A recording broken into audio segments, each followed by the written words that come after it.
Hey guys, it's Luke. And Curtis. Yep, and be good people. And you know, we just got through. What did we do? Was it 6 episodes, 7 episodes of? I think it was 5. 5? Was it 5? It felt like a long. It felt like a long time. That last episode was worth 2 episodes. Yeah, it was. But that Malcolm Gladwell book, and I really do hope you pick it up and read it because it's a great book. Or get the audio of it, and I hope you listen to our podcast in the back. They were good.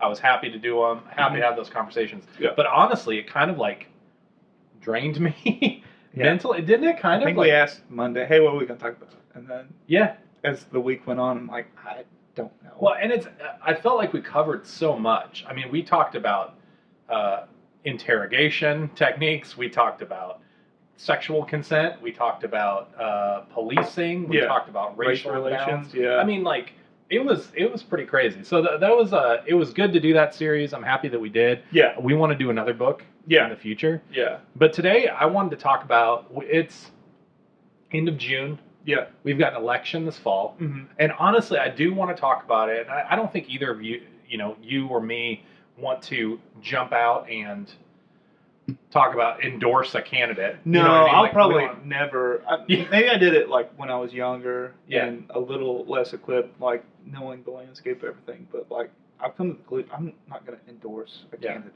ever. You know, like I'm going to vote. Like you should be voting. If you're not registered, go register to vote. Look up on the issues that I've got a list of priorities that I have, and it's like 20 things. And whoever hits most of those will get my vote at the end of the day. But it's a long. We're in June, like it's June to November. Like that's a billion. A lot years of things in can happen. Yeah, that's a whole ton of news cycles. Yeah. So, and so things will change. And I'm not really. I do fully endorse Jesse the Body Ventura. Well, you got him elected. I did. I was a part of that in my first election I ever voted in. Mm-hmm. I thought it would be funny to vote for a third-party candidate and vote for a professional wrestler. Yeah. I just thought it would be funny. Yeah. Like, he's not going to win. Of course he's not going to win. And then a majority of voters all...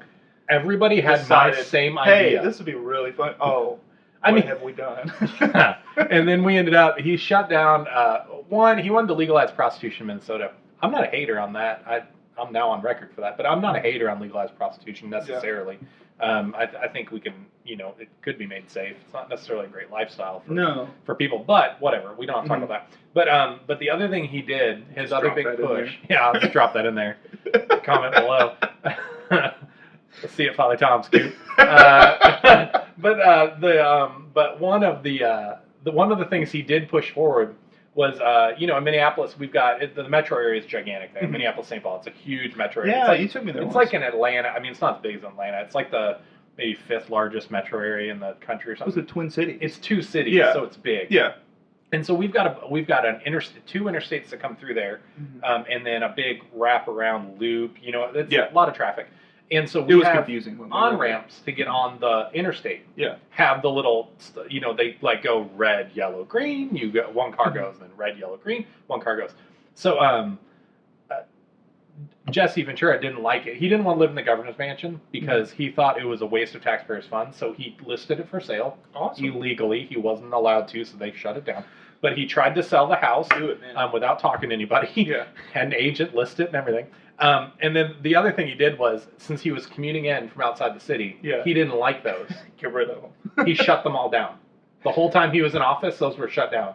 And it was mass chaos. Okay, I was about to ask, was it good? No, or was it bad? Okay. It was mass chaos. Sometimes he left office, and they're like, turn them back on. We're crying out loud. And we went back to normal. And everybody was thankful for him. I mean, this is ridiculous. Like, everybody is a hater. Oh, I don't, especially when you're like the only car there and you're waiting. Yeah. It seems dumb. Yeah. But it serves a purpose. Yeah. And I think that sometimes things do seem dumb in a vacuum sometimes. Like, within your own view or your own perspective, something can seem dumb. Yeah. But the larger scale and other perspectives and other people, it makes a lot of sense that it exists in our society. Yeah. And you're going to find it out if you take it away. Right, yeah. That wasn't really the rant we're going on, not just Ventura. No, but I did want to talk about, like, how do we decide who we vote for? Yeah. Yeah, I mean, I was listening to, I can't remember, it was an article or some YouTube video, but on the way here, and it was talking about how, like, a lot of what we vote on, like especially on the federal level with the presidential election coming up, it's largely decided by the media. I mean, look back at Trump and Hillary. You know, no bias against one or the other, but those were the two that produced the most ratings. So there was. I remember there was during the primary season, there was this. I think it was It was only Hillary and Bernie running in 2016 at that point in the Democratic, and I think it was Bernie. It could have been Hillary, but they cut away from their live speech to cover Trump's empty podium, to wait for him to come out. And it was, well, I think it was ABC. Their CEO came out saying that Trump might not be good for the country, but he's great for ratings. So it was. Whatever's going to make the ratings great, that's who we're going to cover. No one wants to, and you might, like Trump, you might not. I don't care about that right now. I'm saying that marketability was their end goal, not what's good for the country. No one's going to cover the guy with the clipboard saying, hey, these are my charts, these are my figures, I've done the test, I've ran it through countless systems to test all the weak points, and this is how we're going to be financially sound in the next 20 years. I'm going to put these policies into place to do it. And it was like, man, no, nerd, no one cares about that. No, what they care about is make America great again, build the wall. I mean, it's like simple. Well, and it's stuff that will cause us, when you say something like that, it draws a line. And you're either on one side of it or you're on the other. And people are going to talk about it, and people are going to share your article. They're going to argue about it. They're going to argue about it and just bring so much traffic into your web page, which your advertisers are going to give you money for advertising on your site, so it's just bringing in money. I'm going to make a bold statement, and you're going to tell me where I'm wrong. Oh, okay. This is easy. You tell me where I'm wrong all the time. Push back harder. If you're voting strictly on an issue that is hotly contested, you're probably making a mistake. Like, if the only issue is one that is hotly contested, huge divide on, constant fighting, gets a lot of media attention because of that, you're probably not voting on all the issues you should be voting on. I don't see how that's wrong. You were supposed to tell me where I'm wrong. We're just going to agree, I guess. If you're voting on only one issue... We can't agree. I've got friends that keep telling me that I agree too much with you. No, you can't. This was your point. I'm agreeing. I know. With you. Yeah, there it is. So there's a little give. You know, it's a show about compromise. It's not about. This is what was that old dumb CNN show? Tucker Carlson was on it. I don't know. Tucker Carlson. I remember Hannity and Combs though. No, like Jon Stewart went on it once. It was like Crossfire. Crossfire. Okay. Yeah, it's the opposite of what Crossfire was. Hey, let's fight about something. It's like, hey, what if we found some common ground? Yeah, exactly. See, we're like, whoa!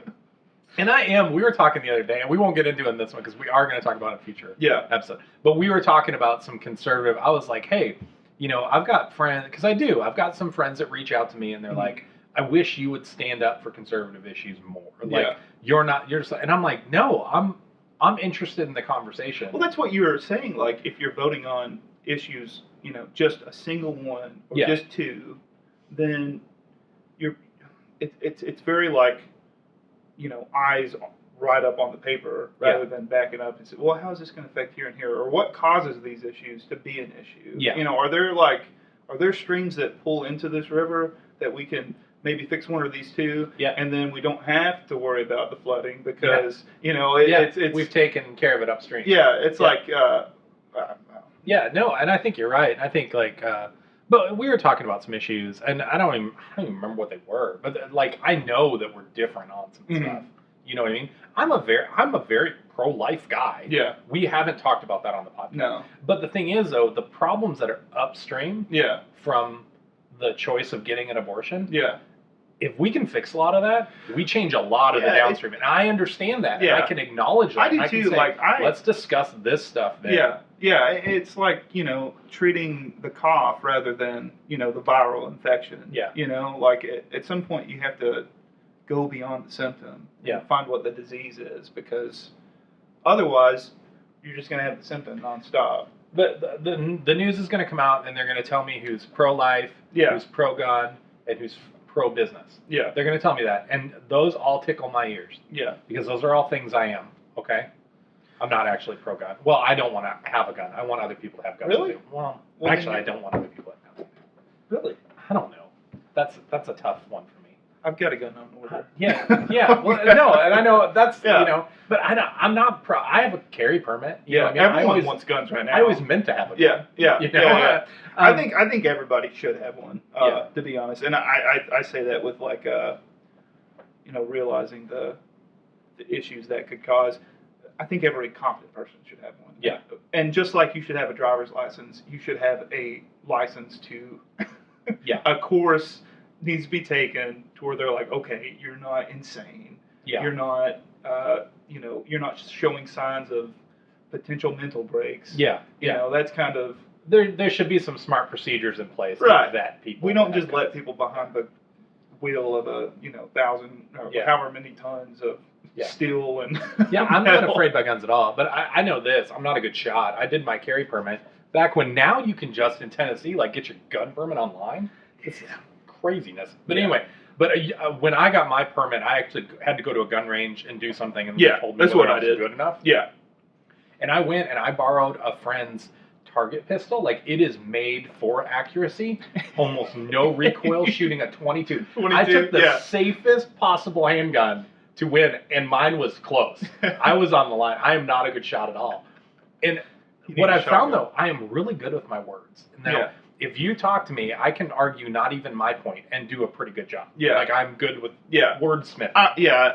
And so I am better with words than guns. If someone breaks into my house, I have a better chance at talking them out of killing me than shooting them and hitting them. What was it? My favorite quote about guns was from my gun instructor in college, and he said the universal get out of here sound is the pump action. The 12 gauge. Yeah. And it was like, okay, I'm sorry, I'll get out. That's all you got to do. Yeah. Just get an app on your phone with okay, buddy, I'm sorry. Obviously I'm in the wrong they say people house. that break into house. I mean, this is really a variety show tonight. But, but obviously. But they say people who break into homes, there's two things that they look out for that they're worried about. Yeah. If the TV's on, they're worried that people are there. They don't want to break into homes that people are in. All right. Or if there's a dog, they're a little worried about dogs. They're not so worried about guns. Well, if there's nobody home. This actually, I can tie it back to what we were talking about before. The idea that people are going to break into your house at night is a pretty media-driven narrative. Most break-ins happen during the day when people are at work. Yeah. So you're not there. When you're not there with a gun. Because a gun doesn't do any good if you're not there. Yeah, a gun's a tool. Yeah, exactly. But that's kind of back to the point. It's a lot of what we think is true, or what we think is our history as a country, or the way things are, is, it's mythology. It's got as much basis in reality as Hercules from Disney. That's kind of where we're at, and we consume that all the time. I don't know how many times I've told people turn off. If you're watching news, you need to turn it off. There are sources where you can go and read there's still some unbiased journalism out there. Yeah. If you're consuming your news any way other than reading it, you're going to be slanted one way or the other, because nobody is unbiased when they're delivering the news. You know what I mean? There's always an inflection. There's always some. It doesn't matter which network you're on. They're all powered by advertisers, and that's the end goal is hey, let's have chaos. Let's have people fighting on an issue, so they tune in to see what's going on. I think you're right, but who do you listen to then? Because a friend of mine posted on their Facebook feed the other day, and it was actually really data-driven content. But it was a chart showing left and right bias and credibility versus kind of ridiculousness. And it was this chart, and a news organization had put it together. Yeah, a left-leaning news organization put this great chart together. Yeah, and I'm but. Yeah. You know what I mean? That's fine, but do I have to adjust now, knowing that they're left-leaning? Do I make adjustments to everybody? Right, yeah, I mean... I don't know. I think it's important to, And I think, a lot of people say, well, NPR is a nice, even balance. Yeah. And I don't think it is. I don't think so. I think they've got a lot of corporate sponsors. You know, they have corporate sponsors. They have government money, and they're left leaning in most of their. Oh yeah. posts. Yeah. I mean, well, I mean, they're more of a college based.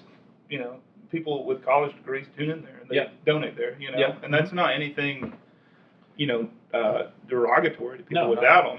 There's tons of people like that, but if turns out if you've got like a liberal arts degree, you're probably listening to NPR. That's hey, kind of what happens. I think it's true, but then other people, I had someone say to me, BBC, getting a news source that's outside of our country about our country, that's actually not a bad idea. And I wouldn't say that that's your only source of news. No, but maybe it's a good like a check. You should definitely supplement what you're. If what I use Al Jazeera, I'm gonna really regret saying that. Yeah, I use Al Jazeera as my outside source. AP News and Reuters are my. I was about to say, geez, that's okay. I'll have to. I can't remember the last time I read an article from them. Yeah. That's like Terrorist News Network, isn't it? I have no idea. I think that's just you basing that on their name. No, Al Jazeera released all the terrorist videos. That's how we get. Do they? Okay, I've never checked them out. At least they did in the 2008. I've only heard bad things, so I just I stick to my AP News and Reuters. And AP, I mean, that's who everyone quotes. Yeah. When somebody wants to quote something. Well, they're the ones who call elections, and I remember like in the Dem primary in Iowa, the cluster that was, they were like, we don't know. And if AP News says we don't know, then it's like it's unknowable. Yeah. Well, I think it's funny though. Like people quote AP. If you're watching, I've noticed that. I enjoy the experience of watching Fox News. Oh, I definitely watch it. I'm just gonna say, I enjoy that experience. And I don't have TV, so I don't get to watch it all the time. Watch it on YouTube. But when I get a chance, I watch Fox News stuff because it's like enjoyable to me to watch people be so passionately in something. Yeah. And so I do enjoy that. And I was a big O'Reilly fan. I know I'm not allowed to be anymore, but I know that now. I didn't know that then. I thought he was a good guy. That's how it always He was looking out for the folks. I think that was his catchphrase. He was the populist voice. But what I know about Fox News is when they want to look unbiased, when they want to look at, they quote an AP. Yeah, right. And they make it real. Oh, this is from AP. They put it out there. Like, oh, this is totally unbiased. So I assume that they maybe are. They're pretty unbiased, I think. Even Fox News acknowledges their supremacy. But we're going into elections this fall. I don't have any idea who I'm going to vote for. No. I really don't. I know I'm not going to vote. You're not going to vote for to not Jesse endorse people? I'm not going to vote Jesse the Body. Only because he's not running. If he was running... Is he not? I thought he was talking about running. So he was Jesse the Body. Yeah. And then as his campaign got going on, he changed his name to Jesse the Mind Ventura, running for governor. And that's when I was like, this guy's got it. I could vote for the guy that's the mind. Did you ever see the guy running for... Oh, never mind. I won't talk about But in the last presidential election, and I'm not saying I'm not outing you. You don't have to out yourself here. In the last presidential election, I voted for this Gary Johnson guy, the party guy. He's crazy apparently, but I honestly I got down to it, and I couldn't vote for Trump on just a large amount of things. I can't vote for that guy. I can't support him. Well, that's the idea. Are you my country? Are you voting for your conscience, or are you voting to see things get done? Are you voting strategically or consciously? Or consciously. Conscientiously. I don't think that's a word. No. Are you voting based on your conscience? Based on your conscience. Yeah. On your values. Yeah. And that's And can I sleep at night knowing that I voted for this? See, and the funny thing is, or this woman. I grew up a conservative. My parents are conservatives. Yeah. Well, actually, that's not true. My mom's not. But she was a. I knew I liked your mom when I met her. Yeah. She acted like a good conservative. She was, whatever. But she's not. And but my dad, he's a Reagan fan. My dad was a Bush fan. Bush won. He was a Bush fan. I grew up in that, and I'm not mad about that. Yeah. That's great. I grew up. Those are my heroes. Mm-hmm. I was born under Jimmy Carter while he was leaving office. Yeah. But I've been Republican and right and conservative my whole life because of what I've been a part of. I've always been Middle America. I've always been I was in the Midwest. Minnesota's traditionally a blue state, a Democratic state, but locally in Minnesota, a lot of Republicans win. Nationally, a lot of Democrats win. So it's kind of a split. It's kind of actually Tennessee's like that. A lot of times Democrats win locally and Republicans win nationally. Democrats win in Tennessee in the big cities. Yeah. Well, in Nashville and Memphis. But that's the only two spots. But, I think of our area, John Mark Wendell. He was a Democrat. Was he? Okay. Yeah, he's a Democrat. But it's these, they're not real Democrats. You know what I mean? Well, like they're Democrats in the sense that, who was it? Obama who said, 1980s I would have been a Republican. Yeah. I'm more in line with Nixon than I am FDR. That's kind of how I think we see a lot of people in the middle, because the center is going so far to the right that people are finding themselves on the left of it now, and you see people like middle left and they're like, oh, they're radicals, but the radicals, you often don't hear about because it's just so fringe. But I was also I was right. I was conservative because of my upbringing, not because of my own thoughts. Yeah. But then also I had this view that it was best for our country to have a lot of contention. It was good to have the two extremes and have them fight all the time. Yeah. And that was good. And I don't believe that anymore. No, it's absolutely not true. And so now it's one of those ideas that we, aren't allowed to talk about. I think one of the best things that could happen for this country is if we got rid of the two-party system. And and it's not this fringe idea that has never been. Our founding fathers liked the two-party. I don't know. I'm reading a meme. No, they didn't. I have no idea. I'm reading a meme I saw. But you see Britain's parliamentary, and it's not the perfect model, but you have one. You've got a few major parties, and then you've got a few minor parties, and these minor parties are usually the ones that can pull one to the other because oftentimes you just vote for a party when you're going for elections, and then they fill in the slots. Yeah. But if they can't hold a control or a true majority, then they have to couple with somebody else, a smaller party, and then they have their own infighting, and there's compromise. Yeah. But when it's just a two-party, it's you're either with me or you're against me. Yeah.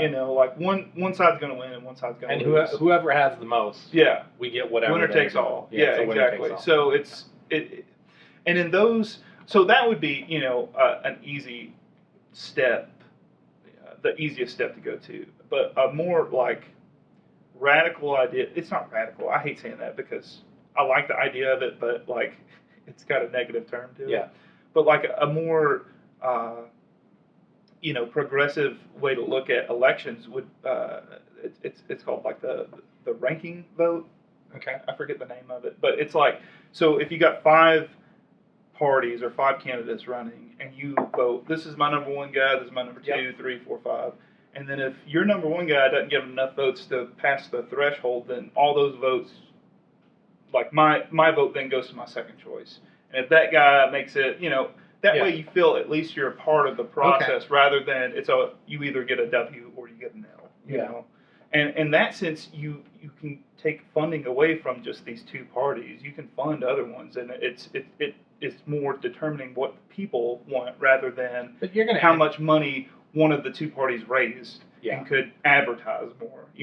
Yeah, and I'm not one of the big news stories. My son could run the math quickly. Yeah. But I think what you end up in there is you don't end up with extreme positions, you end up with compromise. Exactly. Positions. No, that's what I mean. Who you end up with. I would like to bring the country back to a compromise of, and that's kind of the issue. I'm sure some of the people who are talking to you, we're not agreeing, we're compromising a whole lot. Yeah, we compromise. I give a lot to you, just as you do to me on these discussions, and it's not meant to be an argument. It's we talk about it all the time. We both gave into UBI. Yeah, exactly. Because we talked about it enough that we're like, hey, this is actually framed the right way. I saw it as this idea that could be exploited by owners against renters. And you said, well, it seems like a handout, but at the end of the day, I don't know, in the face of COVID, and that's kind of maybe when we stress test our system, okay, that's not a bad idea now. Yeah. When we weren't stressing our system, okay, maybe I'm against it, but now that we've stress tested, I think it tells us something. Yeah. And I think that's what when we were talking about the police. I mean, and we see the stress test right now in the black community. Yeah. And I'm not happy with it in the stress test. Oh yeah, the link and the chain is Yeah. broken. And so now that I really see that, now that can I be woke? Is that something? Yeah, you can be woke. Okay. All right. So now that I'm woke, I'm going to use the term. I'm probably using it wrong, and I don't know what it means. But now that I understand, though, now that I've seen that, I have to say I'm not okay with how we police. Yeah. Now that I've seen it tested against stress, and it's not going to work. No, yeah. And I think that's okay, but that looks like a compromise or a change, and it is. Maybe it is. It is a compromise. I think it is. It's I don't know. It's a compromise for what? Like for justice, for having a fair playing field for everybody. I'd rather have an extreme fair market, survival of the fittest. I'd rather have that, but that doesn't promote good society. I don't know that one of those ever existed. Also, yeah. It's like the utopian dream on the left is the same as the right. Like I think Lord of the Flies. A true free market has never existed anywhere. It currently doesn't exist anywhere. There's regulations anywhere because eventually too much consolidation of power is going to just mean that whoever's holding that much power is the government. They've got the majority of force. Like they're going to do whatever they want to. Yeah. We discovered that in America, like with the robber barons.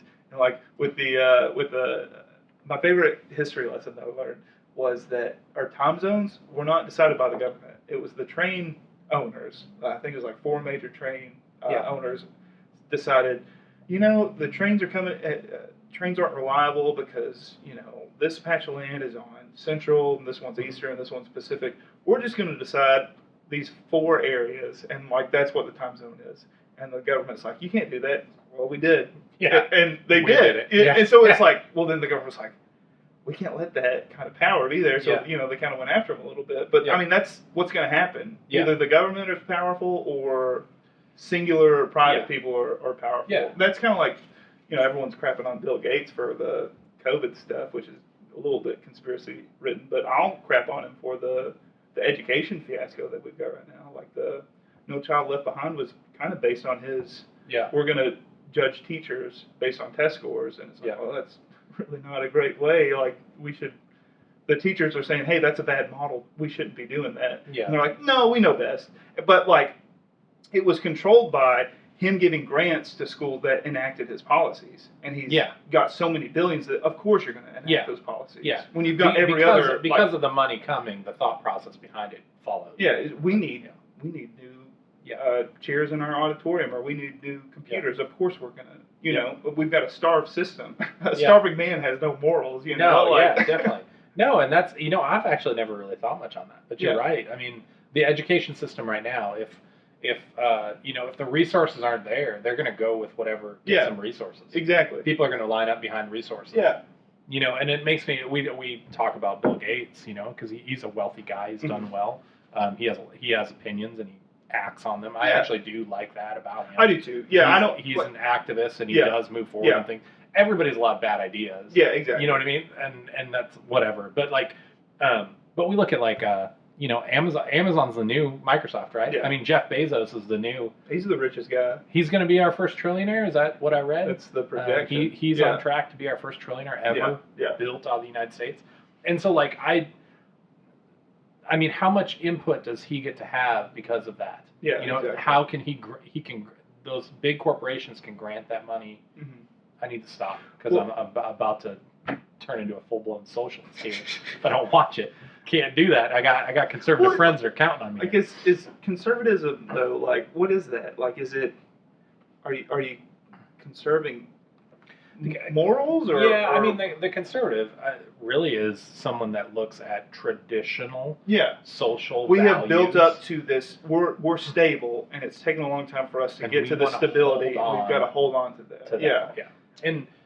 And so I think where conservatism kind of fails is when you don't define what those things are you're holding on to. And now you're just holding on to old carpet, and now you're just holding on to things that you're holding on to things that maybe don't matter. Yeah. You know what I mean? That you should let go because refinements have come. Yeah. You know what I mean? Like if you're still using a flip, people can use flip phones. That's fine. I'm not hating. Okay. I'll disagree with you there. Yeah. But if you're still using a flip phone, you know what I mean?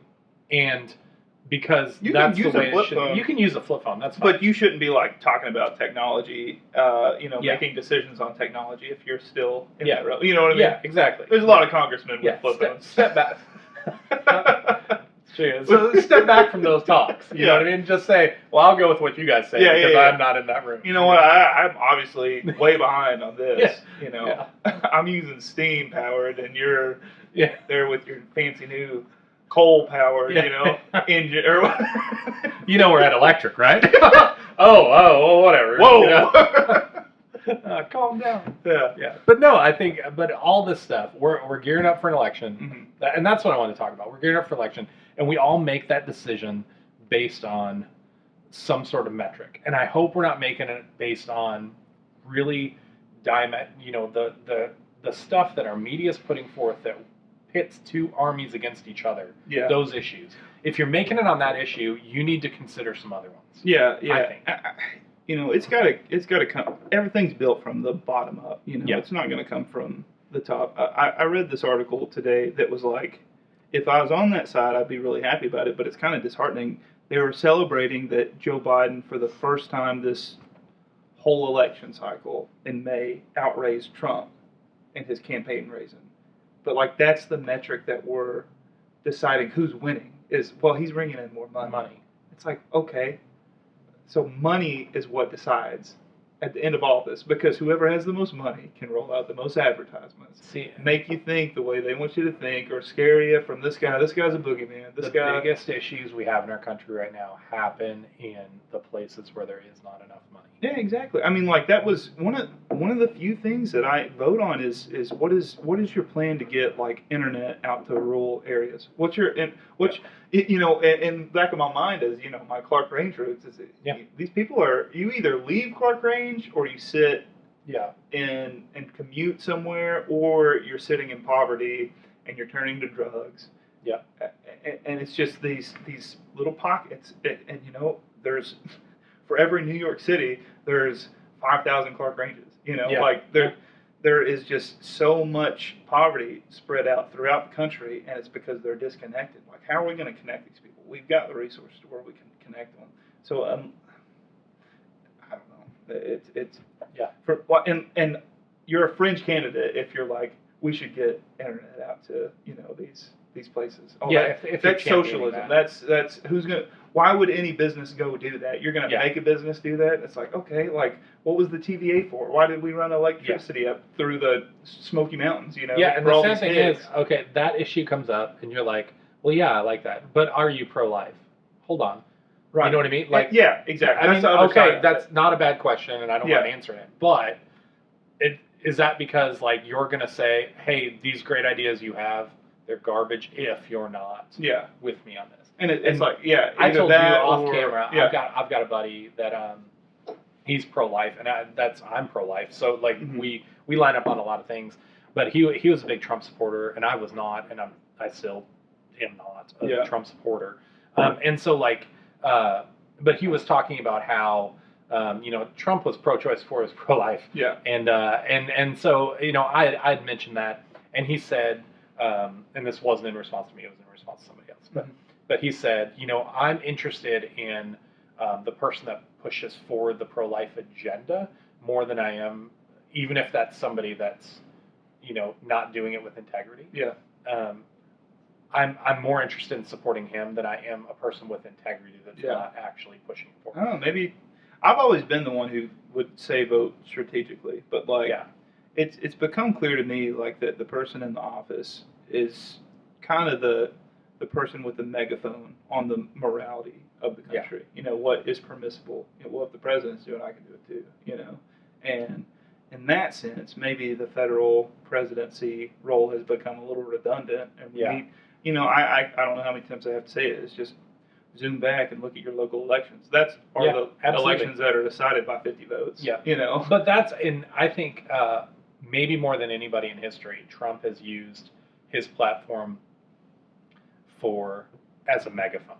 Yeah. He has used it more as a megaphone than anybody has, and it's really kind of turned into a megaphone. That's well, he's the first president with with Twitter at its peak. Yeah. And he's really use that tool.